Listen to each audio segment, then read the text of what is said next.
Jornal Farroupilha inicia mais um programa Ensaiando Cultura. Hoje um programa mais que especial, pois conto com a presença do chefe do Poder Executivo do município de Farroupilha, o nosso prefeito, Clayton Gonçalves.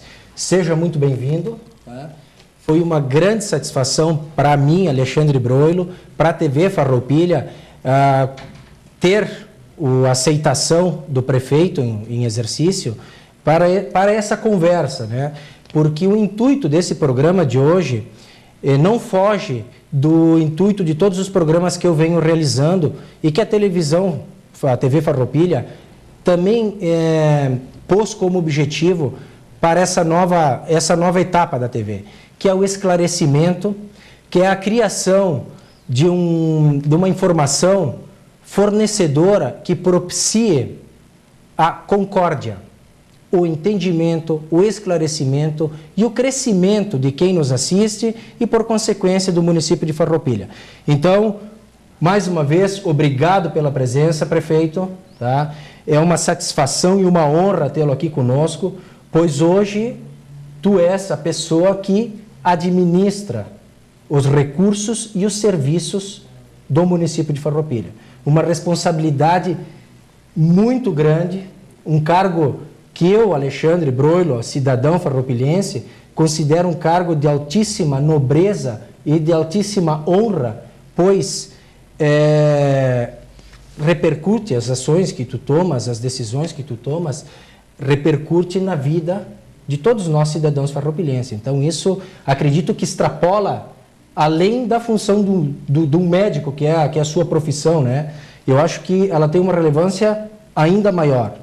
Talvez, isso é passível de consideração, mas é um cargo de altíssima importância, um cargo onde deve-se ter serenidade, onde deve-se ter postura, onde deve-se ter discernimento. Então, eu acredito que tu tens todas essas capacidades, essas faculdades. Então, trouxe-o aqui para que nos fale de como vem sendo essa experiência aqui, governar o município de Farroupilha.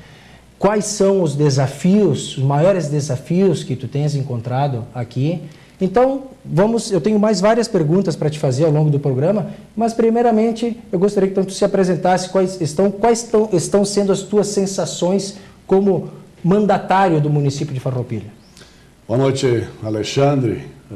Quero te cumprimentar pelo programa Ensaiando Cultura, que é um programa que tem trazido aos lares dos nossos cidadãos essa questão toda de se discutir a nossa própria identidade, né, cultural, enfim, as pessoas que compõem esse universo e as pessoas que fazem a história da cidade acontecer, né?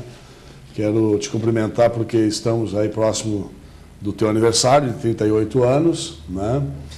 Te cumprimentar por haveres colocado um papel de parede como fundo desse projeto que é a nossa Prefeitura Municipal, uma belíssima obra de engenharia do prefeito Magione, enfim, que mostra a nossa cultura do ponto de vista arquitetônico, né?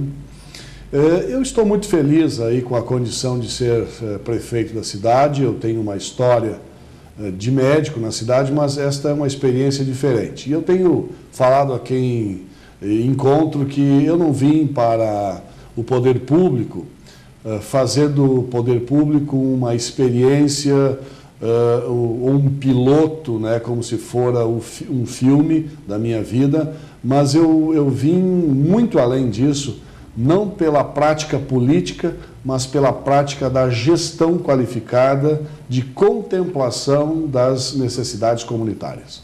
Eu sou um médico que tem uma história ligada ao nascimento, à vida, às crianças, às gestantes, e eu tenho acompanhado essa história durante muitos anos e trago para a vida pública a experiência de quem conhece essas necessidades, quem sabe como é difícil a vida do lado de quem é um trabalhador, de quem produz, de quem faz crescer a nossa cidade.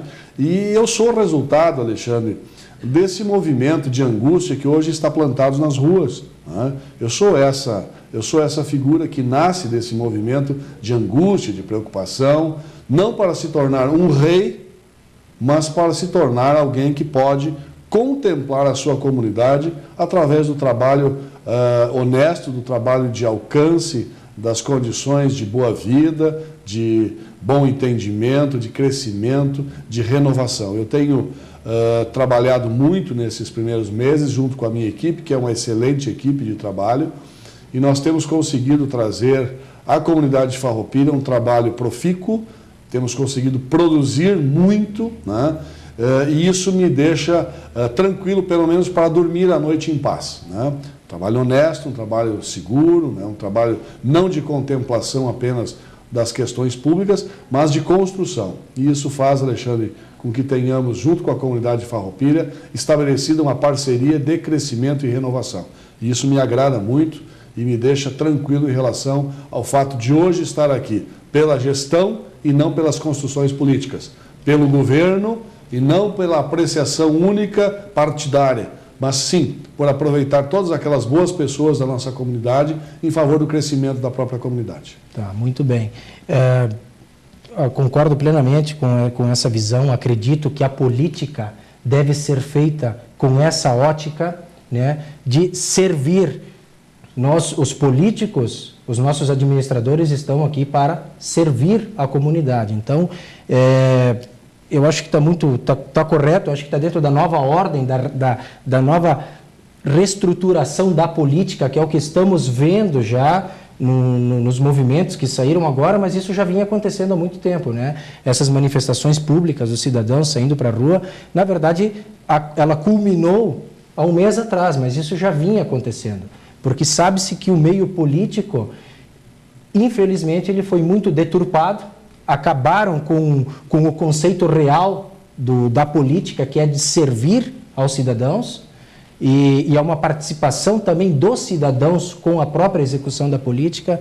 Então, a sua colocação vem bem ao encontro dessa nova ordem, que eu acredito que deve ser vista. Até uma das coisas que eu venho contestando com alguns amigos que eu tenho, que não fazem parte ativamente dos grupos políticos, mas são cidadãos, da percepção do termo oposição. Isso é uma questão que já está em voga, tá? Do novo conceito. Por quê? Opositor é aquele que está em contra alguma coisa. Se o objetivo de toda a comunidade é um objetivo comum de chegarmos a um desenvolvimento, de uma melhor qualidade de vida para os cidadãos, então não haverão opositores, mas sim fiscalizadores e aliados.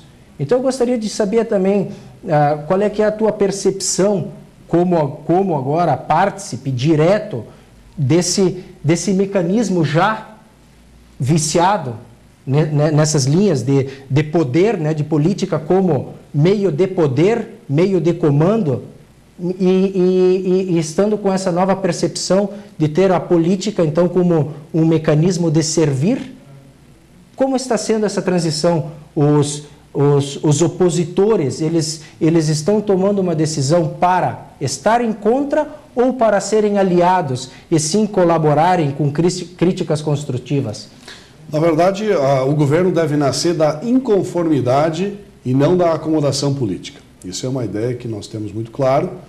Nós não devemos servir a política como ela está estabelecida hoje, mas da inconformidade de nós criarmos, muitas vezes, os meios e os mecanismos para o crescimento social, né?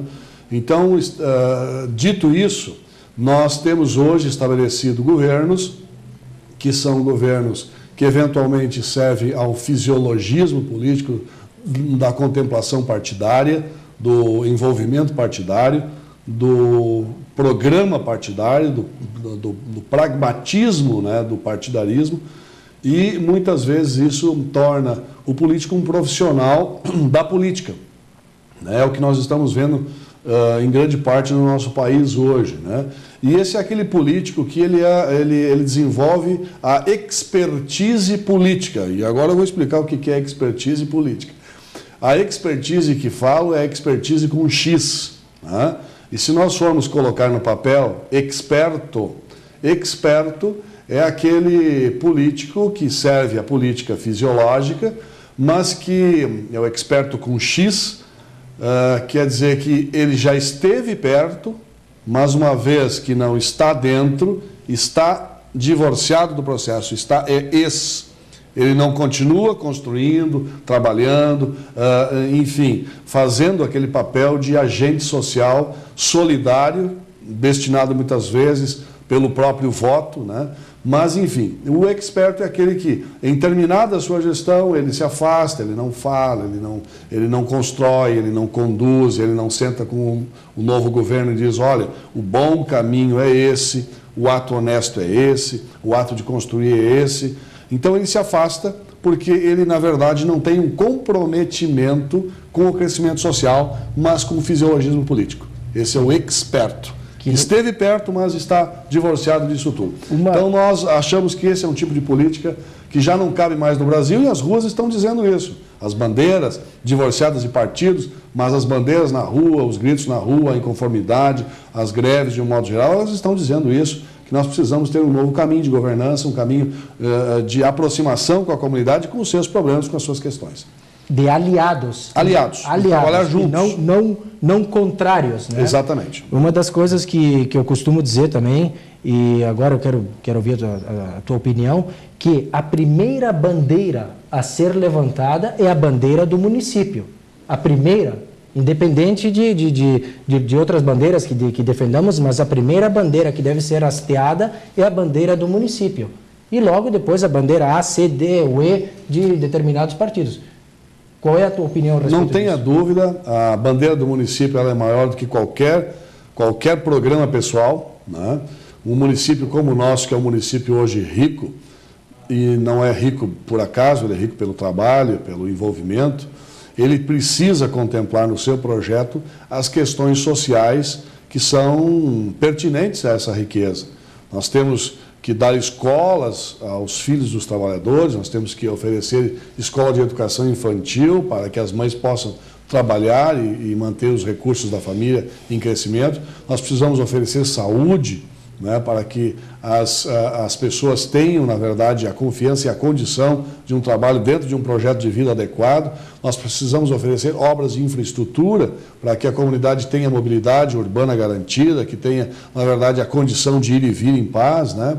Então, essas questões todas, que parecem questões de programa de governo, elas são muito mais do que questões de programa de governo. Elas são uma construção social que permite capilarizar o poder, irradiando esse poder até a última alma, até aquela senhora que está lá preparando a comida nesse momento, que ele está lá assando o seu pão, que está passando a roupa, que trabalhou o dia inteiro numa empresa, seja de calçado, de malha, metal mecânica ou doméstica, enfim, aquele senhor que foi trabalhar hoje como pedreiro, como carpinteiro, como lavrador, como agricultor, enfim. Todas essas pessoas, elas devem ser contempladas diariamente com atos de governo. E os atos de governo são aqueles atos que melhoram a vida das pessoas, porque são atos de consciência social, de aproximação, de juntar as mãos, de se trabalhar realmente juntos. Muito bem, muito bem. Isso acreditamos todos e é o desejo do cidadão, né?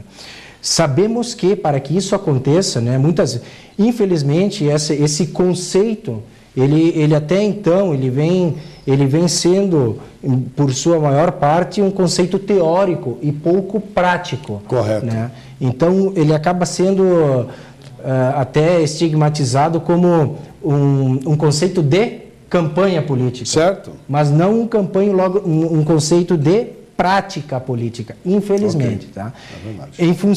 Em função de sabermos disso, em função de sabermos que a nossa política, o mecanismo política, ele está contaminado com a vaidade, porque a política outorga poder e, infelizmente, isso é uma verdade, que temos muitos políticos que estão por uma questão de status, utilizando esse cargo, e não pela razão essencial, que é proporcionar melhor condição de vida aos cidadãos. Como é que tu tens lidado com esse meio?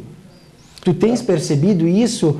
Como é que tem sido? Tem. Na verdade, assim, eu sou muito tranquilo com relação a essa questão de brilho pessoal, né? Eu sou um sujeito que todo mundo sabe que o parteiro é aquele sujeito que não tem dia, não tem hora, não tem noite, não tem frio, não tem calor.